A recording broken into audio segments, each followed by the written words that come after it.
What about the future? You kind of hinted at it, the future of the Democratic Party. Yeah. Do you see any talent out there that's promising? Is it going to be Obama-like figure that just rolls out of nowhere? Clinton is the better example, because the Democratic Party was destroyed for 12 years.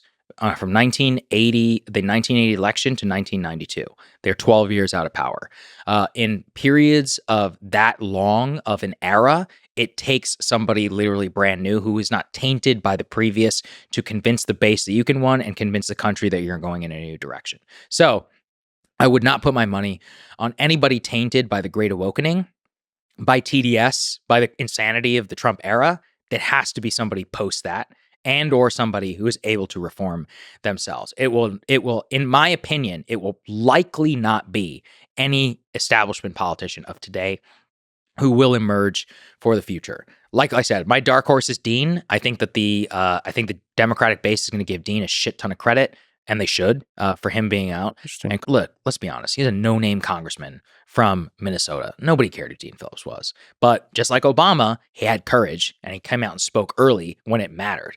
And by doing that, he showed good judgment. And he showed that he's willing to take risks. So I would hope in America's political system that we award something like that. And I do think the Democrats will reward him. But I'm not saying it will be him per se. But it will be a figure like that who is not nationally known, who has read the tea leaves correctly, who took guesses and did things differently than everybody else.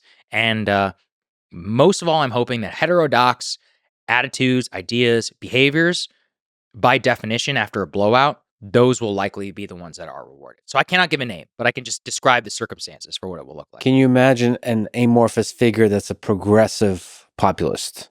It would be very difficult at this point, just because a huge portion of the multiracial working class has shifted to the right. But I could see it. I mean, look, people change their minds all the time. Like, there are people out there who voted for Barack Obama who've now voted for Donald Trump 3 times. So, a lot can change in this country. If you make a credible case, you've got a track record, you speak authentically, and you can try to divide the country along class lines and be authentic and real about it, maybe. I think you have a shot. I still think you're probably going to get dinged on culture, just because I think this election has really showed us how important immigration and culture is. But, actually, what the left populists should pray for, and they won't admit this, is that Trump actually solves immigration, like in terms of changing the status quo. You know how in the way that the Supreme Court just ended the conversation around gay marriage? So Republicans were like, yeah, whatever, we support gay marriage.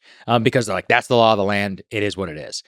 They should just hope that their unpopular issue is resolved by the president, and thus they just don't have to talk about it anymore. And now the battleground is actually favorable for them. They get to talk about the economy and abortion. So their least popular issue gets solved by the president by consensus from his mandate, and then they can run on a brand new platform for the new issues that are facing America.